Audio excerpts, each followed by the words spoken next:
thought you had some storm damage. The insurance company came out and said, nothing doing. What do you do now?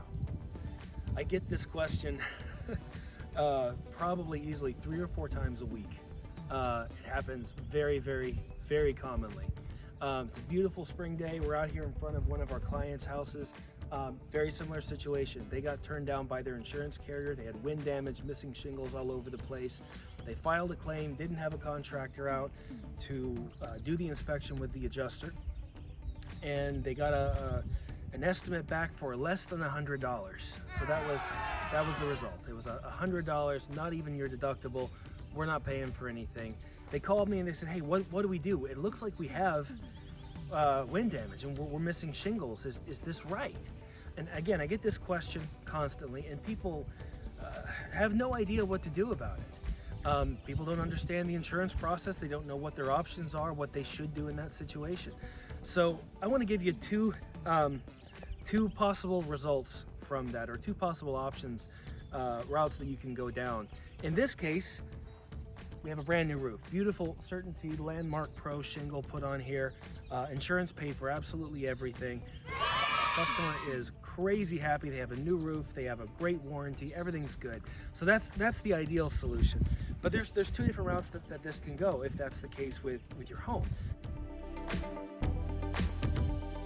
Number 1, maybe they're right. Maybe there is no damage. Insurance companies a lot of times get that right. Why? Because, hey, they're trained for this. They have certification for this. It's what they do day in and day out. They're experts in their field.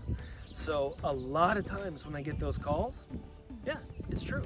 I had one just this last week. I went down and same situation. Hey, my neighbors got their roofs approved. I didn't get mine approved.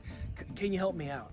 So I go down, I take a look at it, and I'm going, good grief. The contractor who came before and told them they had damage was a complete fraud. There was nothing on that roof. It was a hail claim, supposedly hail, and nothing on the soft metals, no spatter anywhere, none of the markers that you need to show that hail actually hit, how big it was, dense enough to actually cause damage. Looked at the shingles, absolutely nothing. Long story short, insurance company got it 100% right. So I came down from the roof and told her, look, forget about it. Your roof's in good shape. It doesn't need to be replaced.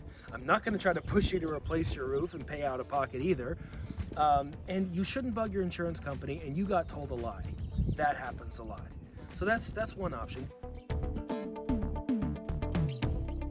The other option is, just like with contractors, look, you don't trust every contractor, and you should not trust every contractor. You should vet them. You should find out their background, their certifications, what's their experience. And look, the same thing goes for insurance companies. Mistakes get made. What happens a lot of times, and what happened in this case, is they'll send out a third-party inspector who's not part of the insurance company, and it usually saves them time and money for the insurance company to do it that way instead of sending out their own person. Problem is, with those third-party inspectors, just like everyone else, there's good and there's bad. There's some of those guys who are fantastic. I'm friends with several of them, and they know everything about roofing and storm damage. And then there's some who are not that way. I'll just leave it at that. And some of them are just motivated to get in and get out in 10 or 15 minutes. And I've had adjusters complain to me about this, that they can't get reliable ones sometimes to do the inspection. So mistakes can happen, okay? So if you get a denial from your insurance carrier, here's what you do. Find a contractor. You don't have to go first case and go out and hire a public adjuster and spend 10 to 20% of that future claim.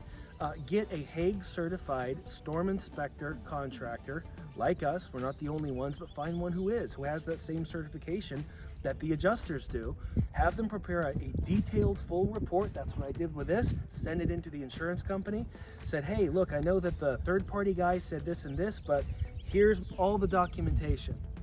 Done. Roof approved, paid for, completed 4 days later. Happy customer.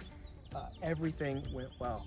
So long story short is this: don't trust any group of people implicitly. Not contractors, not inspectors, and not even your insurance company. If you go to the doctor and he gives you a diagnosis, what does he tell you?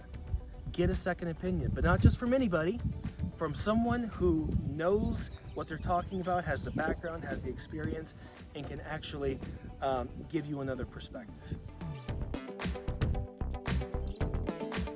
So if we can help you with that, reach out, let me know. We perform these inspections for free, and we help you walk through that claim process and know whether or not you have a claim that you should be pushing for or whether you're okay.